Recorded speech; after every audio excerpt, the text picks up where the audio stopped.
Your iPhone has a wide variety of accessibility settings. Accessibility settings make it possible for iPhone users to make the text more readable, increase the font size, and choose lighter or darker backgrounds. But when applied, it would affect the entire operating system. Apple now added an option allowing you to apply certain accessibility features on a per-app basis. This also will apply to many accessibility features on your iPad as well. If we haven't met, I'm Ellen from ellenstipsforios.com, where I help seniors master their iPhones and iPads. If you find the video helpful, give it a thumbs up and subscribe to the channel. Let's get started. Per-app settings allow you to enable accessibility settings on an app-by-app basis instead of applying them system-wide. For example, you want your Messages app to have larger text for easy reading, but you don't need that in the Settings app. Here's how to set up on a per-app basis. We'll go ahead and we'll open the Settings app, and then we'll tap on Accessibility, scroll to the very bottom, and you'll see Per-app Settings. Go ahead and tap on that. And here you'll see a listing of my apps that already have some accessibility settings applied to them.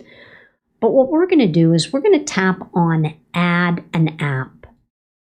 And you'll see that many third-party apps have allowed accessibility settings to be added to them. So in this case, let's just go ahead and tap on the App Store.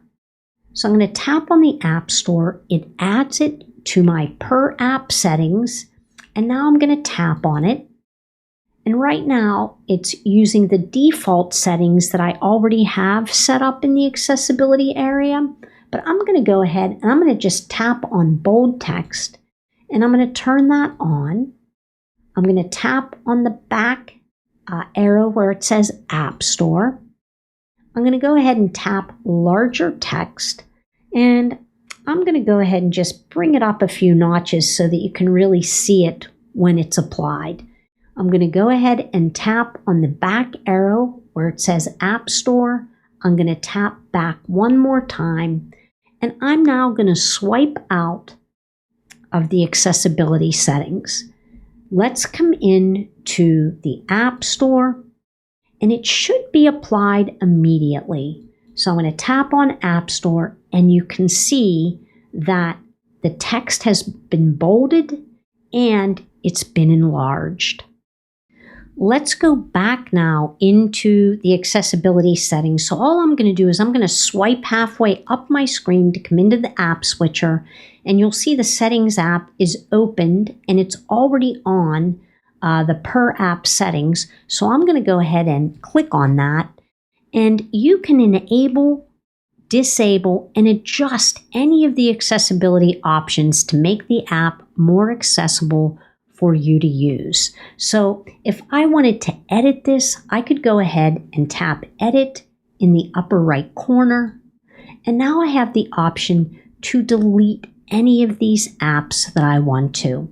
I'm going to go ahead and tap on Done, but I can come back into the App Store, which we just changed.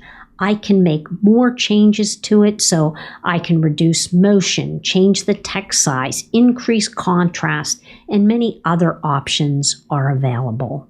Once you've made the accessibility changes, they should be immediately available.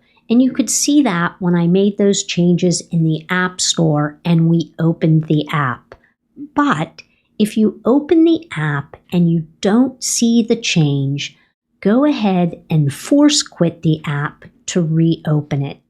So to force quit an app, all you need to do is swipe up from the bottom of the screen to come into the app switcher, locate the app. So in this case, let's just say it's the App Store that didn't take effect. Go ahead and swipe that app up and away, and then go ahead and reopen that app. You can also try restarting your iPhone. If you decide you no longer want to use the accessibility settings on a per app basis, it's easy to remove an app. Go ahead and open the Settings app, tap on Accessibility, scroll to the bottom, tap on Per App Settings, choose Edit in the upper right corner, tap on the minus sign next to the app you want to remove, tap on Delete, and when you're finished, tap on Done. Now you can turn on specific accessibility options for individual apps without changing your entire iPhone interface. Let me know in the comments if this feature has been helpful and how you use it. Thanks so much for watching. I'll see you next time.